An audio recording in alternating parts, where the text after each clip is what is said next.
Hey, so I've seen a few videos on YouTube or people are showing like really basic drawing stuff and everything, and people really like that because they kind of want to draw, and there's a lot of stuff to, there's supplies and this and that and all kinds of stuff.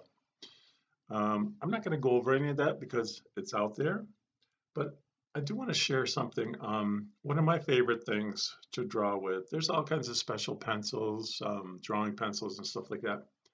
I find the number two pencil works just great for a lot of things. I'm going to actually demonstrate that.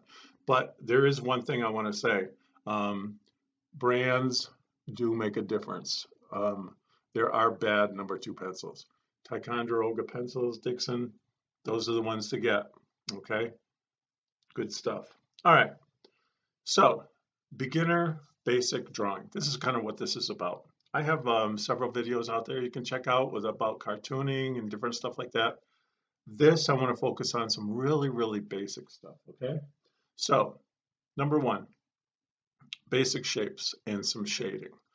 So when I do even my cartoons and stuff like that, I love shading. I love that kind of stuff. It really brings a lot of life to any sort of drawing, cartoons, if you're drawing realistically, whatever. So I'm going to demonstrate that, and I'm also going to show you the power of the number two pencil because it's really very cool. So let me tip this down so we can take a look at what we're doing here. All right, so on our paper, let's talk about the basic shape. So we have square and we have a circle and a triangle. Okay, so basic.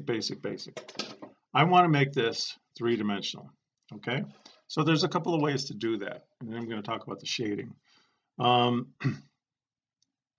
So one of the ways to do it, for me, of course, I've been doing this for a while, so we draw our square. Of course, if you want to use a ruler or something like that, I'm actually going to talk about that because I find that kids have a really hard time with tracing and using rulers. So we got our square. Now we want to add some depth to that, and there's a couple different ways to do it. One way is to draw another square lightly, and I'll hold this up so that you can see it. Draw another square lightly like this, and then you connect the corners.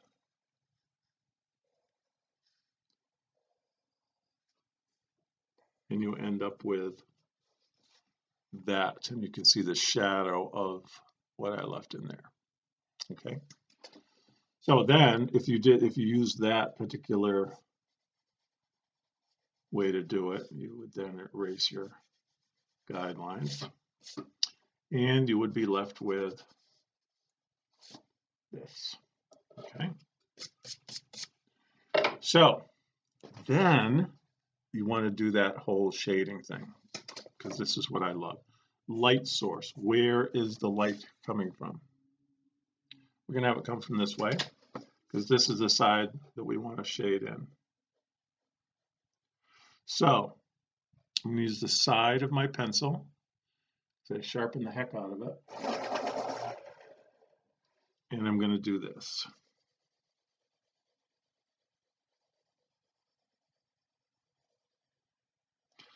And because you're using pencil,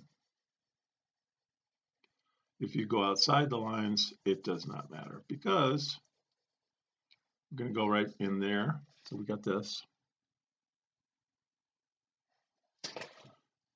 I'm going to go right in there and clean it up.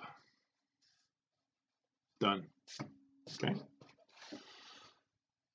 All right. So then if it's setting on something, I'm going to put a horizon line here.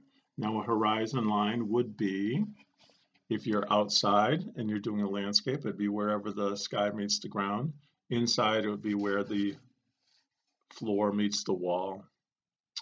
If it's on a table, that might be the edge of the table. But so I'm going to put that there just to kind of have this sitting on something. The light is coming from this direction. So I'm going to do this for the shadow. And I can just have it fade out like that.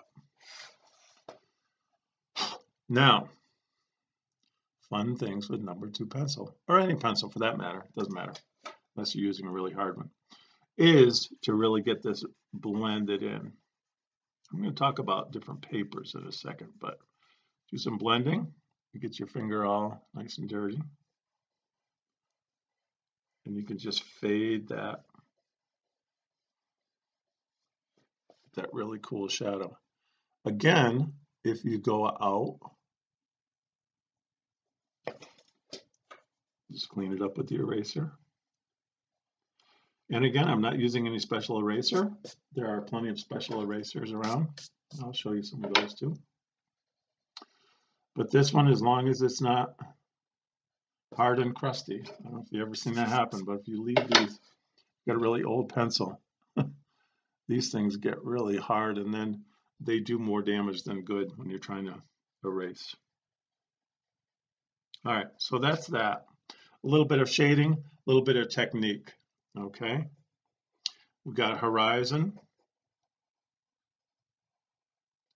That's this thing.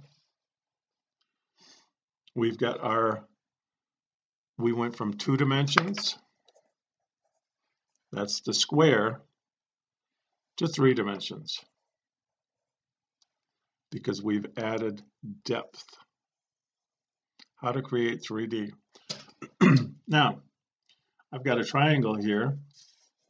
What are we going to do with that? So let's do a couple of things. The triangle can become a couple of things. It can become a pyramid,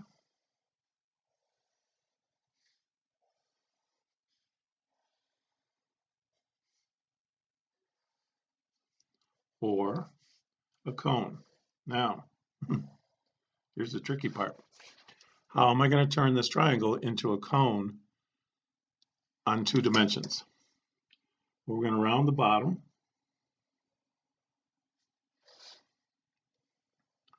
And then with the power of a number 2 pencil, we're going to create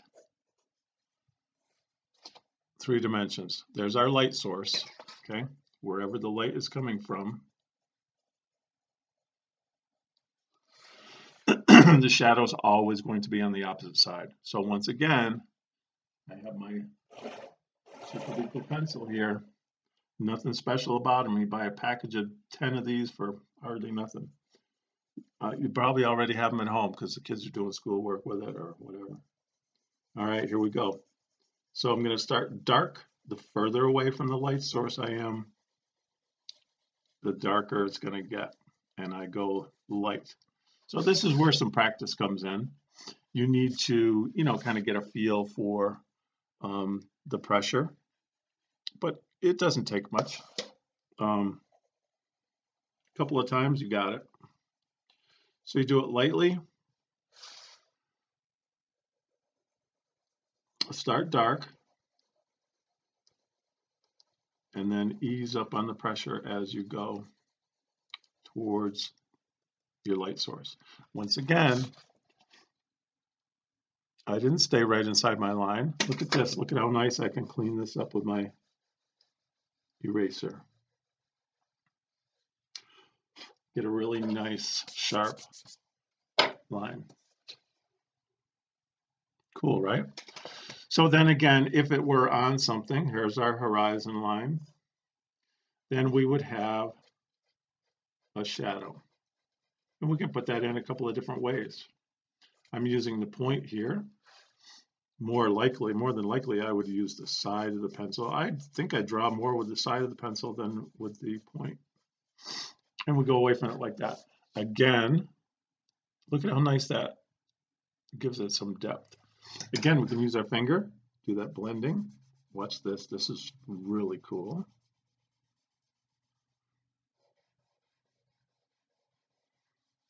Okay. And you get that. Now on our pyramid, same thing. If we got our light source coming from there, we would have this be dark. I was thinking of making that a little more symmetrical, but I'm not going to bother. It's fine. And this facet, this side, would be pretty much all dark the way that we're doing this Again, I clean it up with the eraser, and we're good to go. Like that. 3D. So that's what happens with that other shape. Now, here's the tricky part. So we have a pyramid and a cone. Now that circle thing, that's where it gets a little tricky. These, even if I didn't shade these shapes, we could still get an idea that this is a cone because I rounded the bottom and because I added this facet to this. But with the circle, it does not work that way. With the circle, the only way to make that three-dimensional is to shade it. Unless we're making a disc out of it. So if I was making a disc, for example, I could do this sort of thing. I just drew some lines out from the side, and I'm going to duplicate. I usually don't get into this, but if you were doing like a wheel or something like that, you may want to do something like this. So now I've just kind of sketched in these lines. If our light source is coming from here, this would be the furthest away. And to add to the shape, see, this whole side would be dark. Here's where we take some liberties. This whole side would be really, really dark, but to accentuate the shape, this is what I would do. I would go darker down near the bottom and then kind of lighten up as I went towards this part, because you'll see what I mean. That gives it a little bit more shape to it. Okay, so this part is still flat, all this in here, and this part is the part that gets some depth. So if you're doing a tube, for example, and make sure this line is similar to this line, okay? And then if you're doing a tube, I'm going off on a tangent here, you could do this sort of thing to give it that depth inside. But I digress. Grab another eraser here.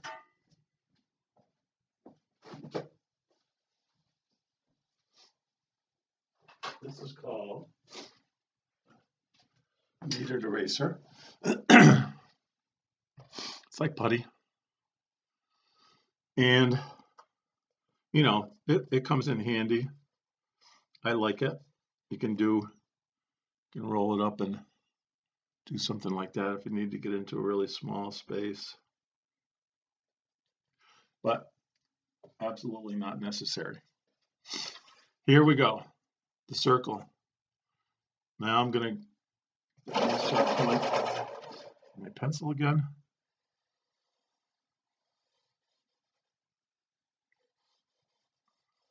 And I'm going to start from the side that's away from the light and work my way towards the center,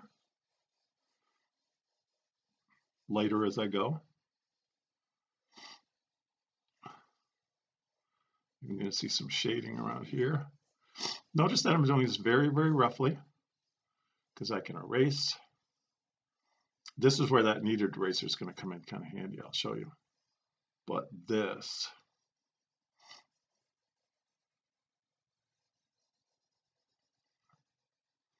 and then I just work it, darker to light. Take your time. Here we go. And then you can neaten it up with the eraser. I could get my kneaded eraser in here. Clean that up nice. And then I can just keep defining my circle. And again, I would have the shadow over here to really make that pop. Now, I'm going to add this because it's blending. There's a tool for this. which I don't use. You'll find it in other videos and stuff. They'll show you the blending stump. I don't bother with that. It has other uses too, but this is really getting into, you get close to your art. There you go. So that's what we have for our basic shapes. So now what we're going to do I'm going to do some more videos. We're going to talk about paper. We're going to talk about, different types of paper. We're going to talk about what to draw, because a lot of people say, oh, I don't know what to draw. Well, look around. There's tons of stuff. But we'll talk about that too. Talk about tracing, all kinds of cool stuff. So stay tuned.